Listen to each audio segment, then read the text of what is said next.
कहानी सुनने से पहले आप हमारे YouTube चैनल पर नई हो तो चैनल को सब्सक्राइब करके वीडियो को एक लाइक कर देना।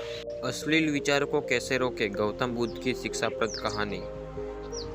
अगर ना चाहते हुए भी मन में अश्लील विचार आते हैं तो बुद्ध की यह कहानी आपके विचार को बदल सकती है।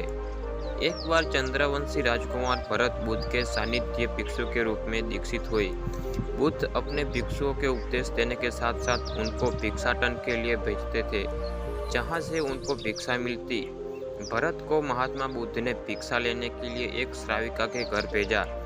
भरत रास्ते में चलते हुए सोच रहे थे कि न जाने आज खाने में क्या मिलेगा। हमेशा महल में खाने के लिए अनगिनत स्वादिष्ट भोजन मिलते थे, लेकिन आज भी जो भी मिलेगा उसी से काम चलाना पड़ेगा। भरत ने श्राविका के घर पर जाकर भिक्षा के लिए याचना की। श्राविका ने भरत को बैठने के लिए कहा। श्राविका जब अंदर गई थी तो भरत पुनः अपने प्रिय भोजन के बारे में सोच रहे थे। जब श्राविका भोजन लेकर आई तो भरत अचंभित रह गई। भरत अपने प्रिय भोजन को देखकर खुश हो गई। भरत भिक्षा ग्रहण करने लगे।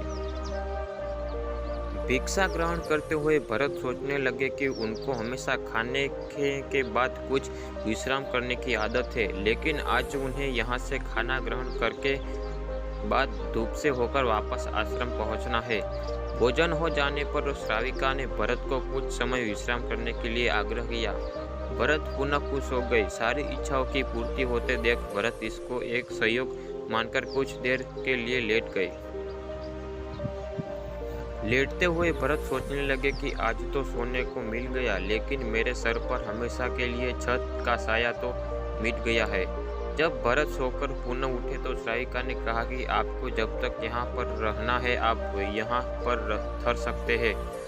अब भरत समझ गए कि कोई संयोग नहीं है, श्राविका जरूर मेरा मन पढ़ रही है। भरत खड़े हुए। भरत ने श्राविका से पूछा, मुझे क्षमा कीजिए, पर क्या आप मेरा मन पढ़ सकती है? आप यह सब कैसे कर लेती है? श्राविका ने कहा, शुरू में मेरे लिए यह कठिन था, लेकिन मैंने खुद के विचारों को देखना शुरू किया। शुरू में मेरे विचारों की संख्या अनगिनत थी, पर मैंने अपना पूरा ध्यान उन विचारों पर केंद्रित किया। मैंने बिना पक्ष विपक्ष के अपने विचारों को देखना जारी रखा। धीरे धीरे मेरे विचारों की संख्या कम होती गई। मेरे सारे व्यर्थ विचार दूर होते गए। तब से मैं दूसरों के विचार पढ़ लेती हूँ। यह सब सुनकर भरत घबरा गई। भरत ने श्राविका से आज्ञा ली और वहाँ से निकल पड़े। रास्ते में चलते हुए भरत अपने मन के विचार का स्मरण करने लगे। भरत के मन में श्राविका के बारे में अश्लील विचार आए।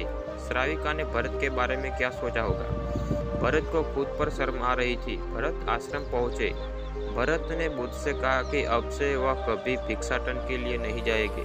बुद्ध ने भरत को नीचे बैठाया और कहा, क्या हुआ? तुम मुझे अपनी व्यथा विस्तार से बताओ।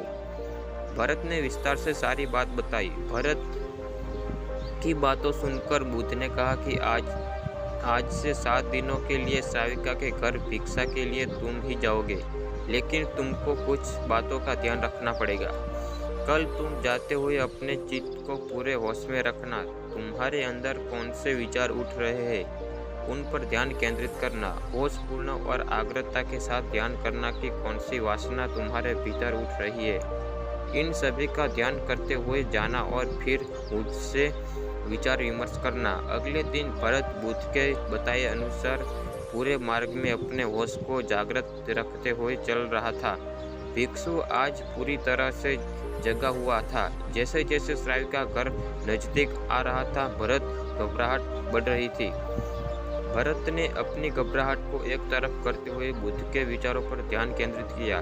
जब भरत श्राविका के घर पर पहुंचा तो उसके दिमाग में केवल एक सन्नाटा था, जिसके भीतर कोई वासना नहीं, कोई कामना नहीं, ना कुछ अच्छा पाने की इच्छा थी। भिक्षु भरत ने भिक्षा ली, ग्रहण की और वहां से वापस निकल गया। आज भरत रास्ते में नाचते हुए आया। आज उसके जिस आनंद की अनुभूति हुई वह अद्भुत थी।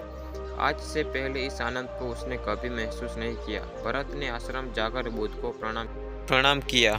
चैनल को सब्सक्राइब कर देना, क्योंकि आपको ऐसी ही वीडियो मिलती रहेगी कहानी की।